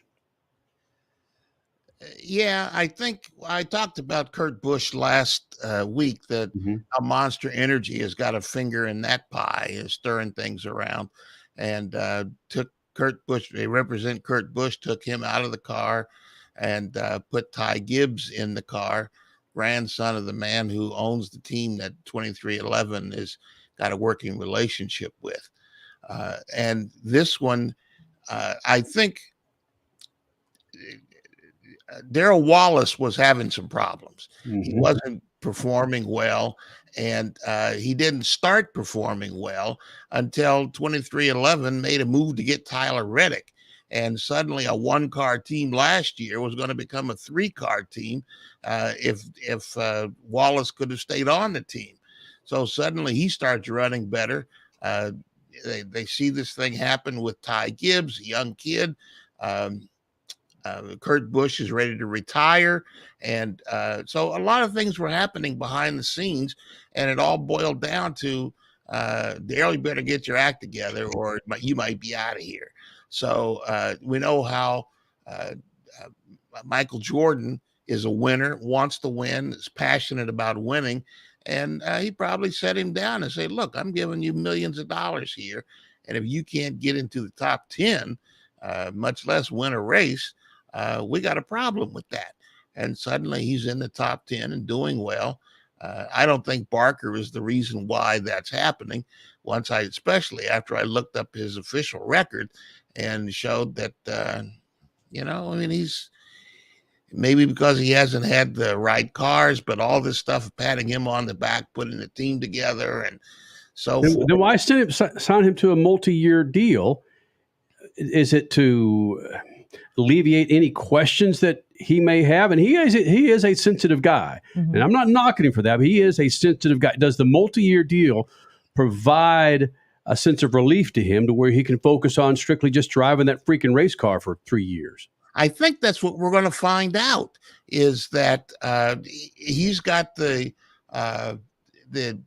personal pride to say, all right, they put enough interest in me to sign me and give me a good deal. And I've got a place to hang my hat now. I don't have to go banging on doors in the garage to try to get a ride after next year.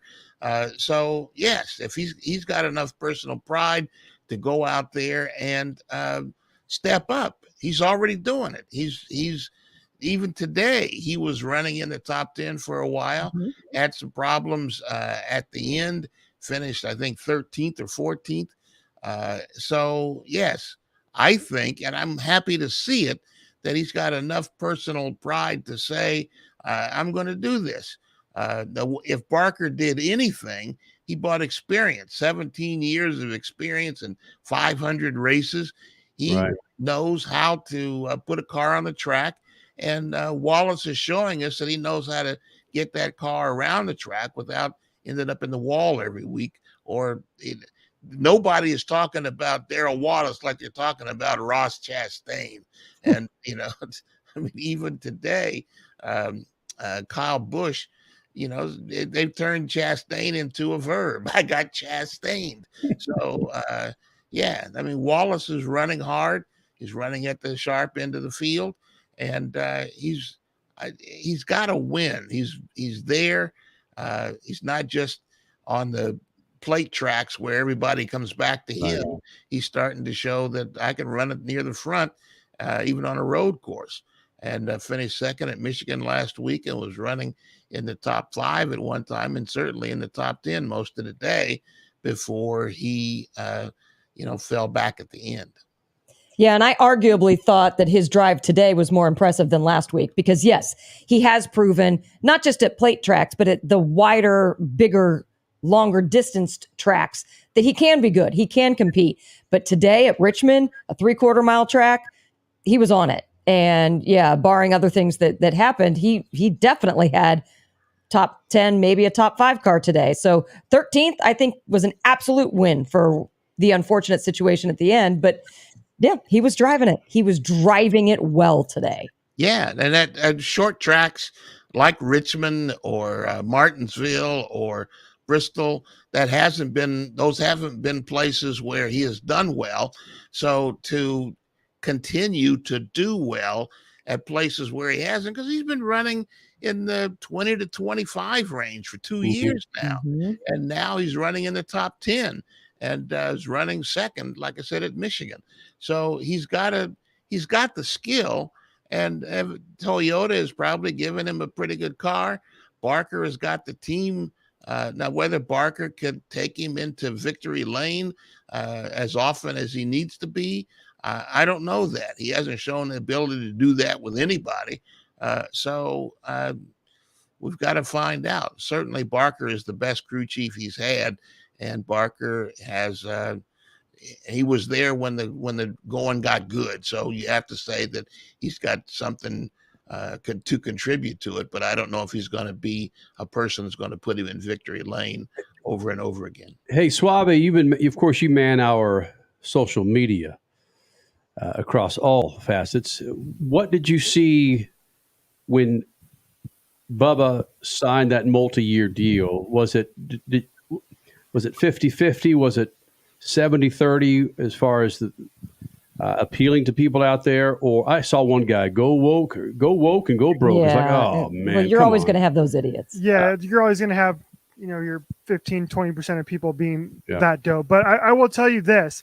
After his second place finish at Michigan and his interview with NBC Sports, where you can just look at his face, you can listen to his voice, and you can tell how disappointed he was that he did not win that race. Yeah. And the emotion that he showed after that race, despite the fact that he almost won it and probably should have won it. In fact, if he maybe could have done a little bit different drive there at the end of the race. But I think Bubba's earning a lot of fans. I think that's starting to happen very, very quickly. He's running a lot better now. There's a great Netflix docuseries about him that I highly recommend going to watch. You will. It's very few often where you see a driver open up as much as Bubba Wallace did on the Netflix series. I believe it's called Drive.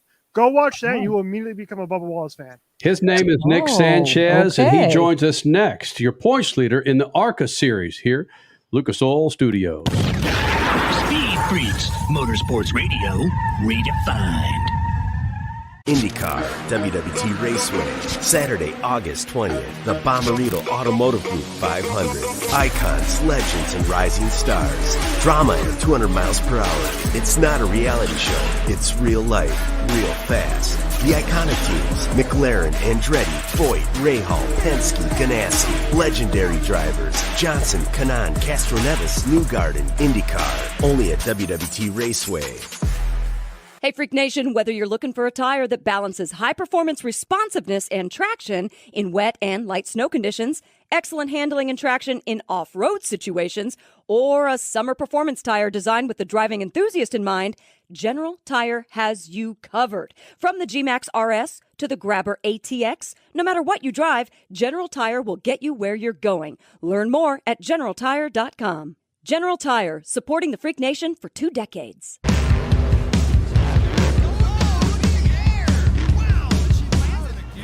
Lucas Oil, it works. I run Lucas Oil. It doesn't matter if you're on the water, driving to work, or competing in a sold-out stadium. Lucas Oil products will help you get the most out of your vehicle.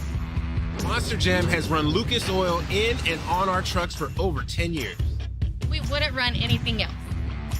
Lucas Oil, the official oil of Monster Jam.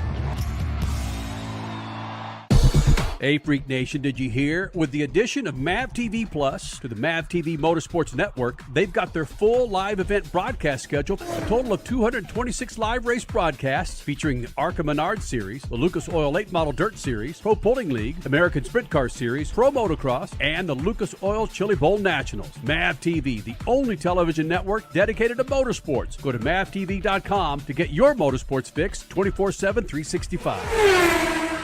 One of the main reasons for poor vehicle performance is a dirty fuel system. It can cause decreased fuel economy and actually do harm to your engine over time. By adding Lucas fuel treatment to your vehicle, it cleans and lubricates the entire fuel system, pump, carburetors, fuel injectors, and valves as you drive. It also improves your vehicle's performance. It's a non-solvent product designed to protect both gasoline and diesel engines. Lucas fuel treatment. It works. Time is more valuable today. There's less time to keep our vehicles looking their best. That's where Lucas Oil Slick Mist Speed Wax steps up. It's great for paint, chrome, glass, and vinyl. Lucas Oil Slick Mist simply mists on and then wipes off, leaving a new car shine every time. It's quick and easy and works on wet or dry surfaces. For a complete detail, there's also Slick Mist Interior or Slick Mist Tire and Trim Shine. Lucas Oil, it works. You're listening to Speed Freaks, Motorsports Radio Redefined.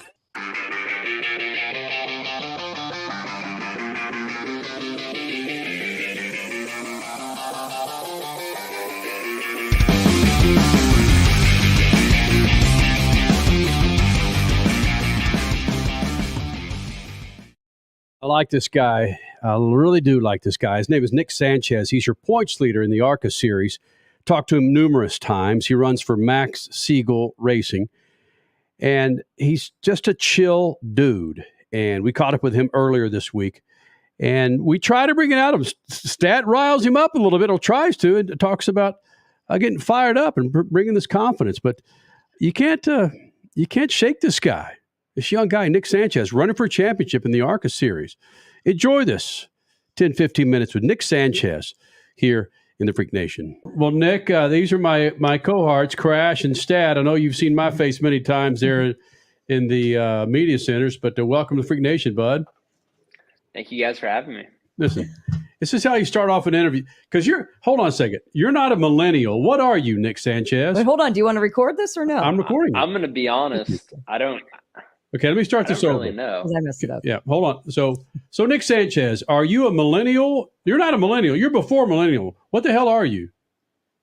I don't even know what you'd call it. I'm not too good with that, like millennial, Gen Z, the categorization of it as far as years you were born. I honestly don't know. I mean, I was born in 2001, so I don't really know what category that falls under. Well, the problem I've got with you, Broham, is you're asking this guy who grew up on an Abacus trying to figure out a technical problem, and we're teaching you how to get up on StreamYard and how to turn your phone sideways to get the horizontal versus vertical or vertical versus horizontal view, buddy. I know. Maybe I was born in your time.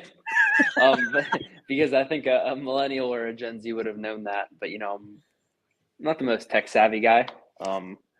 Especially with Excel, all that stuff. Always having issues there.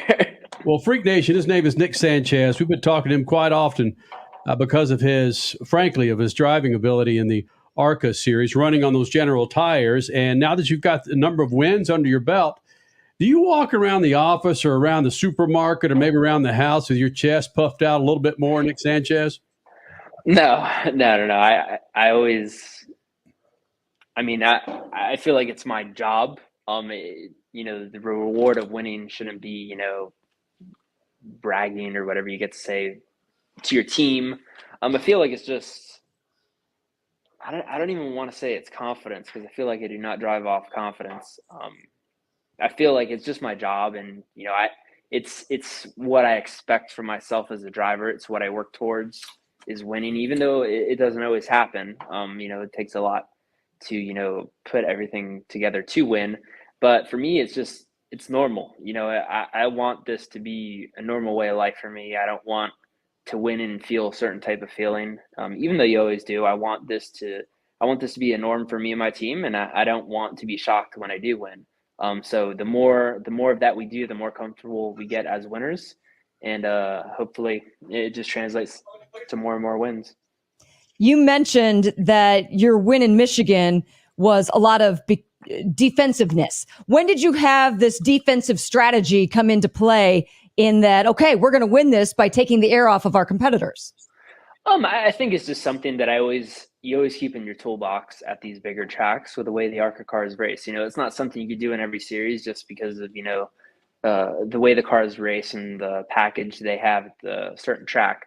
Luckily, I would say halfway through the race, I know I could, piss off my competitors and take the air away, but, that creates frustration, and, you don't want to cross that line to where you put yourself in a vulnerable spot to get wrecked because your competitor is frustrated that they can't pass you, even though they have a faster car. At these tracks, the hole they punch in the air, you could easily take your competitor's line away. Once they cross your wake, they're, kind of all she wrote.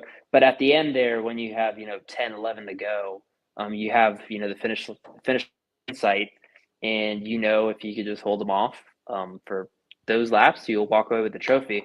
And I just tried to be as meticulous as possible. And when I did it, And I'm fortunate with the way the ARCA cars drive, I can do that.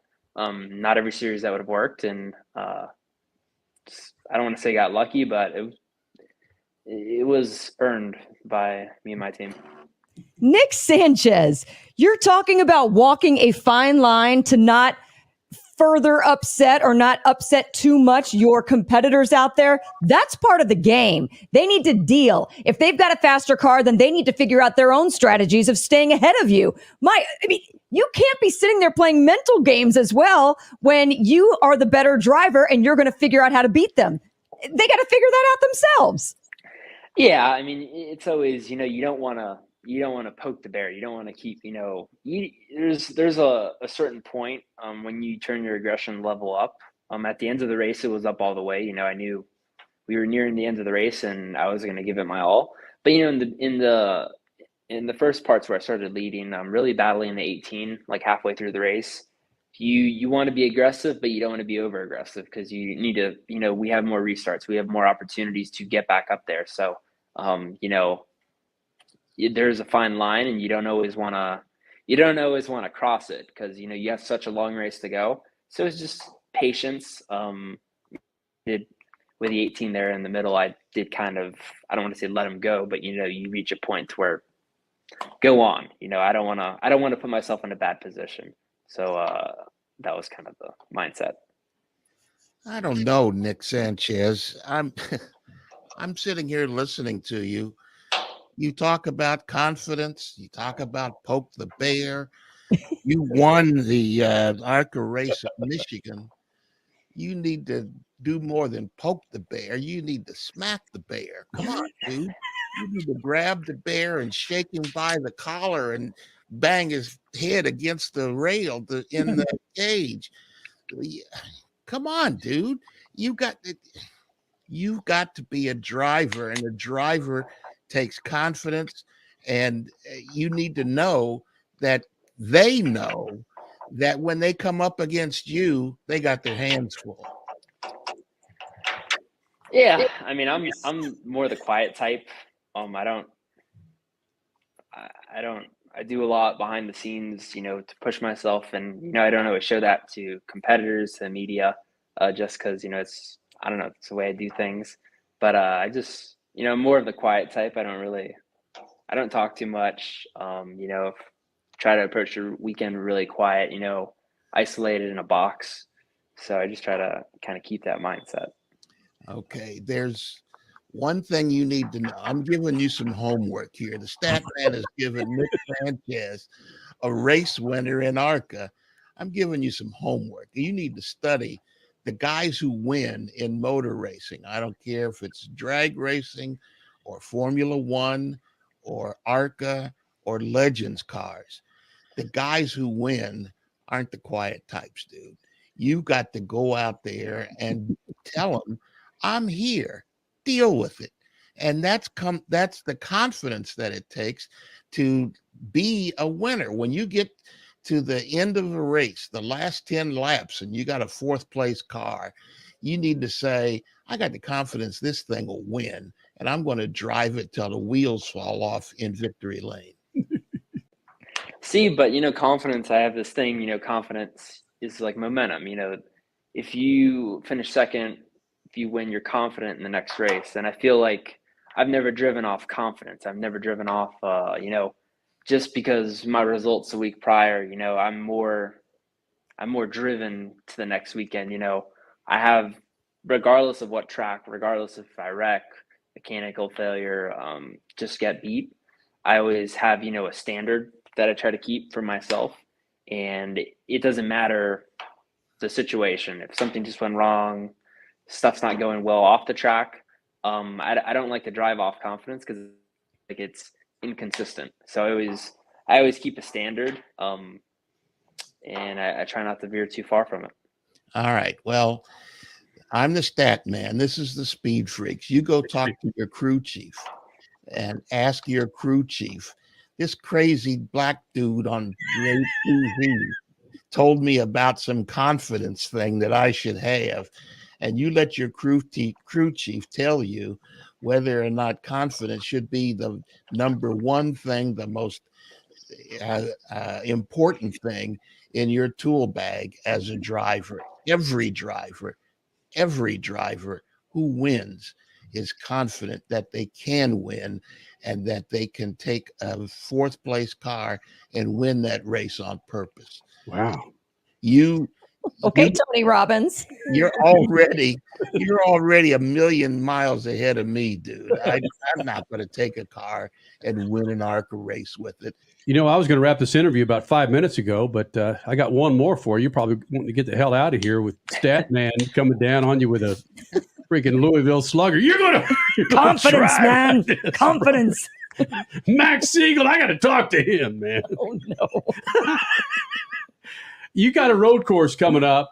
The General Tire delivers 100 at Watkins Glen International. And I often ask this of, I don't care, again, what if it's Cup all the way down to Saturday night racing.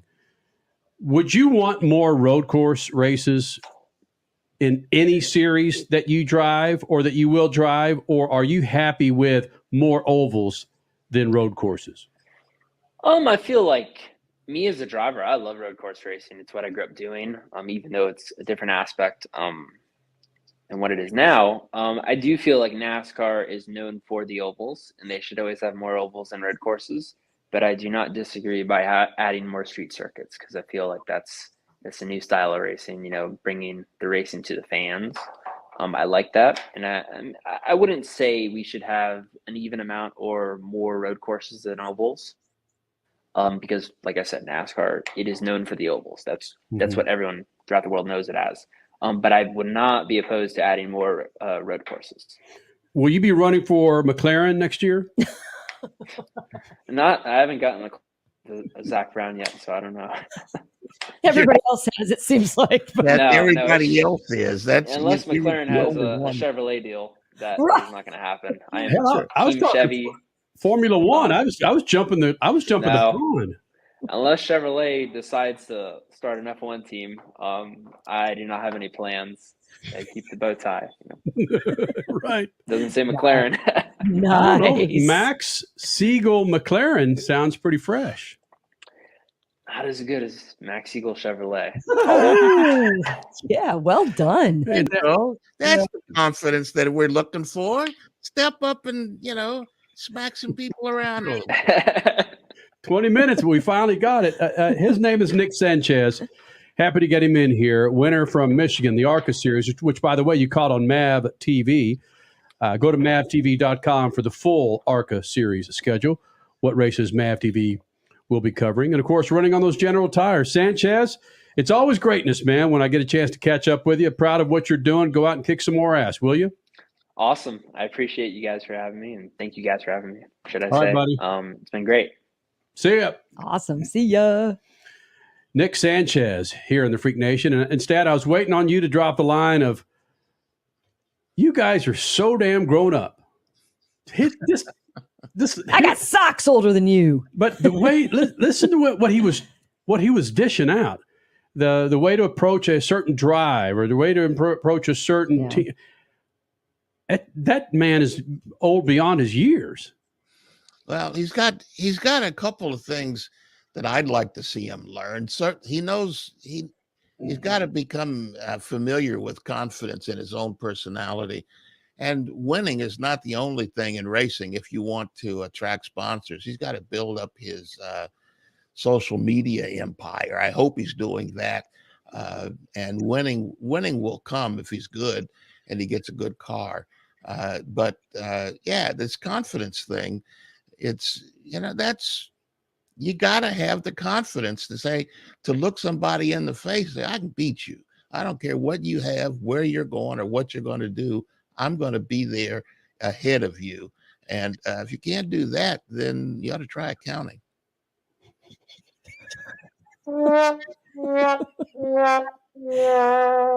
Did you hear him say early in the interview, I'm not a techie guy, especially things like Excel? Yeah, right.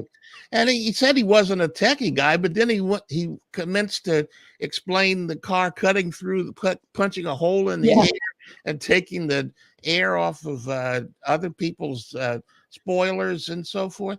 He's a techie guy. He needs to have the confidence that he knows the technology. He's an engineering mind, not a computer technological mind. Speaking of tech, maybe that's what I've got to do is I've got to talk to our tech people to get like a statometer for confidence. You know that. Oh my God. Then it goes. Yeah. Statometer. Statometer. You got a speedometer and a tachometer and a statometer. That's the 3 gauges across the dash. Oh boy. Freak that Nation. Actually would be fun. MavTV.com for the full schedule of ARCA Series races that they'll be covering. And of course, GeneralTire.com and ARCARacing.com for the full ARCA Racing Series season series, whether it's East, West, Midwest, Southeast, National. Wembley, National. Go to ARCARacing.com. Yeah, Statman put in the wood to old Nick Sanchez there. We're going to come out with a statometer.